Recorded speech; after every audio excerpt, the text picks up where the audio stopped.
So I can introduce myself a little bit. So my name is Joanne, and I've been to the US for 11 years, working in different industries in tech and also some like real estate. I've been in the Bay Area for 2 years, and I used to work for LinkedIn, and there are a lot of colleagues here in the Bay Area. And this is my old colleague Ken from New York. Yeah, he's originally from Michigan. Anyway, he's a very, very faithful and kind of sincere, capable guy, and helped a lot of international students for all kinds of stuff along the way. So anyway, I'll let him introduce himself. Yeah, well, again, a pleasure to meet everyone. Hello to everyone joining online. It's my pleasure to be here in Silicon Valley for our first event out here. As Joan noted, I'm based out in New York, originally from Michigan, if anyone's been there, and now establishing our presence, as you can see from this very large crowd here, that we are new to the Valley, but it's a really amazing time to be here with all the innovation going on. So we had to come out and be a part of all of this. So yeah, without further ado, let me get into, that's myself. Speaking of AI, this is an AI generated photo of me. So hopefully it looks somewhat like me, but it put together several pictures and merged it, and it made me in a suit. So hey, I think it looks decent so far. But anyway, I'm a tech entrepreneur originally, and I've also done a lot of crossover in the immigration space, and I've worked in VC, and I'll get into all of that in just a moment. But it's kind of a perfect medium of all these type of areas that I'd worked in, and that came together for this EBUNA studio. So a little bit, if we want to travel back in time, some of my history with international students at first. So I was first volunteering as an undergrad, and then I was working for some small amount of pay in the international department of my university, and it was a really amazing time. I was learning, like, I was born in Michigan, so I didn't know about all these different visa types, and that was my education on, you know, how the F1 status and CPT and OPT and all these kind of things associated with the international student process. And so I started to learn a bit more from working in the international office, and said, okay, let me see what I can do to help out. And so when a lot of my friends were graduating, because I'd actually been part of a campus organization called International Volunteer Action Corps, and so we're bringing together local students and international students, that's what I'm talking about there, and coming together to volunteer in the community. And so a lot of my friends were from various countries around the world, many friends from China as well. That's why I can speak a little bit of Chinese, but I'm very bad, so I'm going to give the presentation in English mostly. But yeah, so it was really an amazing time back then. Let me make sure people on Zoom are getting, okay, perfect. So yeah, that was kind of what I was doing then, and kind of in figuring out what that whole international process was like. I actually lived in an international dorm in school in my undergrad. Of course, in grad school there weren't dorms anymore, so then I wasn't at that time. But it was just really a time where I was able to learn and figure out, you know, what the world was all about. I even had, for those of you who are ancient like me, I even had what you call like a Renren account. If anyone remembers Renren, it was like before WeChat, before so there was like I had one of those accounts back then, and I have a QQ even, so I got all of that way before WeChat came out.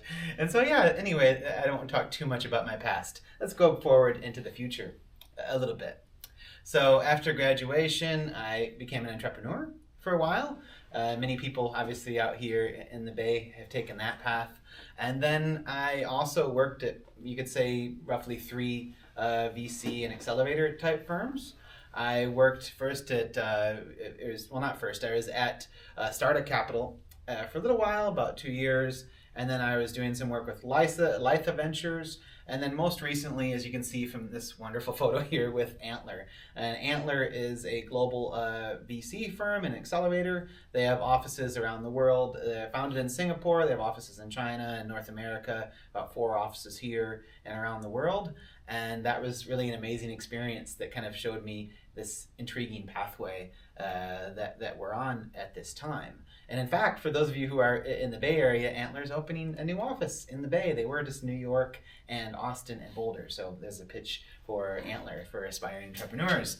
But anyway, on my path, what I saw is, especially with Antler, and also again with the other firms that I worked with in some degree with Startup Capital as well, that a very large international population. People were coming to the US to start a business here. And even these really high-level talents, they were unsure about how they would figure out their immigration pathway. And so that's where I started thinking back to my experience in school. Hey, I know some of the answers here. I think we can kind of put these two puzzle pieces together. And that's where, this is me climbing the Great Wall. And so when I was here, I was starting to think a little bit, right? Like there's thousands and thousands of people put together all these bricks in the Great Wall. And I was thinking, well, we can kind of do a similar thing. These are people, no one knows their names. You just know the names of the emperors that built the Great Wall. But similarly, we can place together brick by brick and build people's dreams for them and help them to become someone who's capable of achieving high talent immigration in the United States. And that's what kind of led to this concept of putting those two pieces together, this knowledge and this entrepreneurial and VC background together with the immigration side, and building this you might call an immigration venture studio of sorts. So I'm not in China anymore, I'm here, so let's move forward to the beginnings of the EB1A studio. And so, as you can see, this is where that idea was first born. Basically, we were I was seeing these opportunities and decided to do some tests in here. And I found these people that at first just people I graduated with. And I said, hey, why don't I try to build you a firm, build you something high tech in your field of study? And so I worked with someone who was in agriculture. It's something you wouldn't normally think of like a high tech business in, but I found this friend who graduated with a master's in agriculture, and we built a technology startup. It was kind of like you could say an Alibaba for agricultural products. You could say something like that, right? And we built it, and you know what? It actually worked. This person got a green card in less than a year. And that was, well, at least they passed the first part of that to qualify for the green card. Then, of course, you do the adjustment of status and all of that. But that initial part, less than a year. And that was, I really thought at the time, this is amazing. We need to scale this up. We need to do more of this. And so that's what was the very beginning. It's that one client, and then it became so much more. But I want to answer and kind of dispel a few myths about the EB1A program, because the EB1A wasn't typically used in the same pathway before. A lot of people, they only approached the EB1A when they felt they were qualified, when maybe they'd published a bunch of papers, or they'd done something really extraordinary. Maybe they got a Nobel Prize. I'm not sure if there's any Nobel Prize winners here, but if you are, you qualified today. Go ahead and apply. But a lot of people did not approach the EB1A unless they'd accomplished something already. So first of all, I want to dispel this first notion of, do I need a PhD for the EB1A? If you have a PhD, that's great. We can start the process, and the PhD alone won't qualify you, but it's like probably you published some things. If you're a PhD, you've probably at least published a few papers. But for the EB1A, it's different from the EB1B. The EB1B is very research focused, and that pathway is very much on the research side. But the EB1A is actually very different. People like, the singer Justin Bieber, he's Canadian originally, but that's the type of pathway he had taken, because extraordinary ability in the category A is anything across the entire economy. It could be in the arts, it could be in business, it could be in science. Anything works for that. And we've worked with people that have actually no degree. They've dropped out of school and they became an expert in their field, and that's how open that is. I think everyone here has some degree, but that's just how open that program is. If you can become extraordinary, the government doesn't really care so much in the EB1A category, as long as they think you're going to do something impactful for the economy. The other thing is sponsorship. That's a confusing part for a lot of people, because the B category is a little bit different. For category EB1A, there is absolutely no sponsorship. It's a self-sponsorship type of visa program. You're just making a case to the government that you are amazing in many different ways, and I'll get into that on the next slide. But there's no sponsorship requirement. You do not, as my third item notes here, do you need to stay in the US? Also totally unnecessary. You could be anywhere in the world and the case could be ongoing. You could apply from anywhere in the world. You might, if you wanted to stay in the US, you might need a valid visa to remain here in the country, but you could go back home. You could go to China, you could go to Europe, you could go to Mexico, you could go anywhere, and this visa, this particular process would keep going. It's a worldwide citizenship, green card and citizenship program, and this program, it also takes in international evidence from anywhere in the world, in fact. And finally, I'm going to get to our next slide for this one. How do I qualify? Well, I have the answers here. So you don't need to read all this. I don't want to make you strain your eyes to see all these 10 categories, but this is from the USCIS official website for the EB1A. And so you can see these 10 criteria. You do not need all 10. In fact, the government says that you need 3 of these categories to qualify for the EB1A. And so what people have typically done in the past is they had focused on, the traditional route of number 6 here of authoring scholarly articles in your field.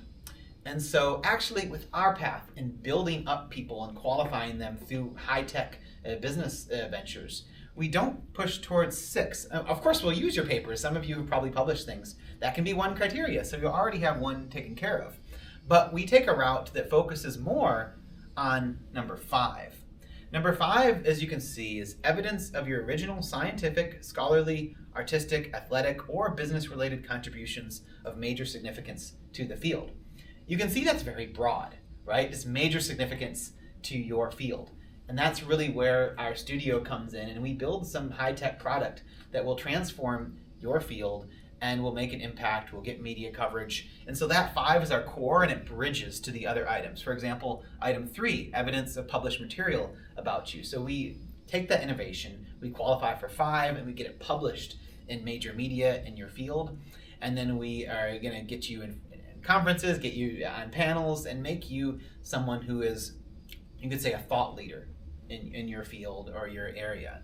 And so at our core, it's number 5, and that helps you build into, for example, these other ones we aim for. For example, number 9, you command a high salary. Since I'd worked in venture, what we do is we take the companies, because we basically are a venture studio, and we may take some small stake in the company, 7% or whatever that is, and then we go and promote you and get it in front of accelerators and VCs and say, this is an amazing product.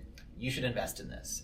And then not only does that wipe out the fees that we charge for our organization, but that might have you earning more money and help you grow this company. So it's not, a lot of people in the EB1A space are doing things that, for lack of a better word, are kind of fake. There's people that are doing things like writing 20 recommendation letters and making you look extraordinary. We build real businesses. We build things that can scale, and you could potentially use it for your entire career.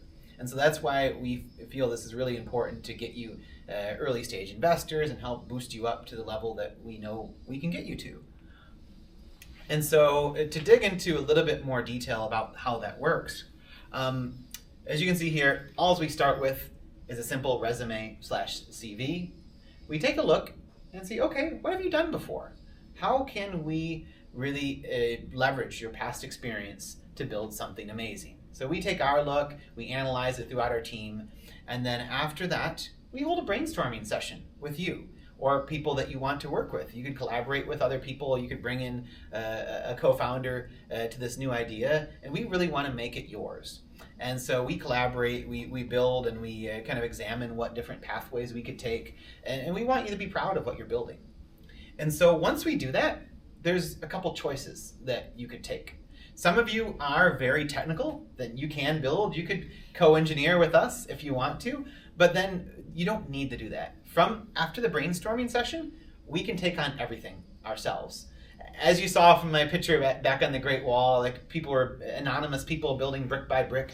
We can be the anonymous person building your company in the background, and you take all the credit.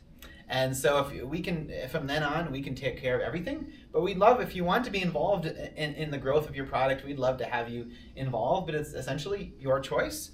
But then we take it in the frame of potentially less than 6 months, we build something amazing, and then we get it out there. We get it out in front of customers, in front of investors, and we make it something that's hopefully going to be the next big thing here in Silicon Valley, or for those of you on Zoom, wherever you're at, we're hoping that you're then known as a thought leader in your industry, and people are going to be seeing articles about you. And importantly, USCIS is going to see articles about you, because that's going to be evidence that will be part of your petition to gain an extraordinary ability green card. They often call it the Genius Visa.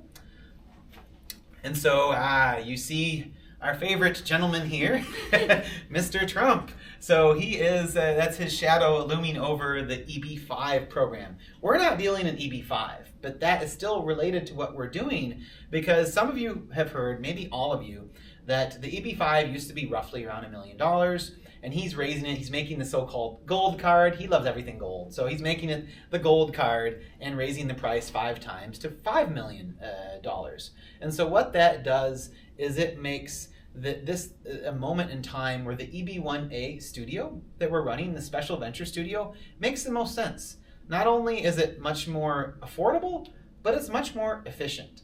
And it's a pathway that is not in this political turmoil, like the EB-5 is currently in this political tug of war. The EB-1A has been hands-off from politicians. When Trump was in power, the first time, he did not touch the EB-1A. He's not touching it now. He's doing this stuff with the EB-5, but we believe this EB-1A studio is the most stable pathway forward for innovative, high-talent immigration. And also you have the least waiting period compared to the EB2 and EB3. And also this Trump's $5 million project, they only give you a green card, but it doesn't lead to citizenship, because it's not I don't think the Constitution proves it, right? It's not a well-established program yet. Yeah. That's what I can say, is that it's still, the EB-5 program is going through a transition. I'll put it lightly. A lot of things in our government are going through a transition. I'll not make this into too political of a topic, but there's a lot of transitions in Washington right now. And thankfully, the EB-1 is not part of that. It's very stable. The EB-5 is interesting right now, to say the least.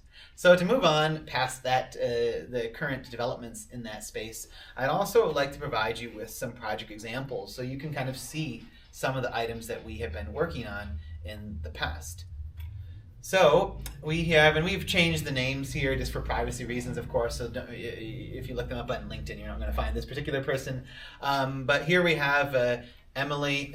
She was a UC Berkeley student, Master of Science in Biochemistry, and 4 years in an NIH lab. That's the National Institute of Science, also having its own difficulties right now, but obviously it's a high-ranking laboratory. And so we took her major. You can see she's not in CS or something like that, but we created a technology product. And so we made this eBay for labs, so that smaller labs can buy, or they could sell used equipment and help make startup laboratories easier for people throughout the biosciences or biochemistry space. And so that's something that helped her to receive a permanent residency through this pathway. Let's move on. To Mr. Jay Huang. He's a Midwesterner, like myself, from Ohio State rather than Michigan. He had a Master of Laws, LLM. LLM is this is not the large language models LLM, but it's instead, it's a law program that's very popular for international students in the U.S. because it's something related to international cross-border law, and it's not the same it's much quicker than a JD. And so he took this, and he was working 8 years of corporate law, doing a lot of work on cross-border transactions, a lot of U.S.-China work. And so we helped him most recently, actually, to create a legal AI tool. So he actually was dealing with LLMs in a very different way. We were building a legal AI to analyze and smooth the process for international M&A, for mergers and acquisitions. And so that was a really key point there, is we're able to get his product into a major accelerator program, which definitely helped with evidence on his case. Now we're moving on to Bert. Bert is down in Texas A&M. He just actually had a bachelor's. So this is a 4-year degree, because as we noted before, the EB-1A does not matter as far as your degree. It's your accomplishments. And so he had a bachelor's in mechanical engineering, and he spent 12 years at General Motors. So he was there for quite a while. And so since he was in mechanical engineering, and we had a personal connection there in the sense that I actually have a cousin who's in the HVAC industry. And so that was a really interesting leverage there. HVAC is heating and cooling, basically the vent systems. And so we were able to build a tool that could more efficiently manage, you see all the vents in here, help manage energy usage and help make buildings more efficient. And so that's a great example of something in also not as a type of engineering, but it's not computer science. It's a different engineering field, but we build a technology product that works for the EB1A program. Finally, I wanted to bring the case of Cindy. So Cindy is from Cornell, had a Master of Engineering in Computer Science, 2 years at a startup, which I will not name today, and 5 at Google. And so here's an interesting thing about Cindy. She basically was brainstorming with us. She really loved cooking, and so we brainstormed together on this particular idea, and we ended up building a kind of you could say like a skill sharing type of platform. And there's many people in this industry, but we did a lot of different items in how we matched the people together, and it really stood out from the crowd with regard to the skill sharing industry. And the cool thing with her is you can notice it's not something, she's computer science, but she's not building out like a new LLM or some new very techie tool, because from the USCIS, I note down here, CS, like computer science and business related fields, USCIS is very, very open about what you build. Because you think about it, we're building a technology business. Technology, business, that covers almost everything. For people who are MBA or they're computer science, they can basically build any idea that they want with us because the CS basically touches everything. As the famous phrase was, software is eating the world. So everything's technical. And then, of course, we're building a business. So the people that are MBA or other business affiliated fields, the world is their oyster, as we say, in finding concepts to work on for our EB1A studio. So that's really cool if you have either in the computer science side or if you're on the business side as well. Very open for the type of ideas we can pursue. And so, without further ado, we are into our Q&A session.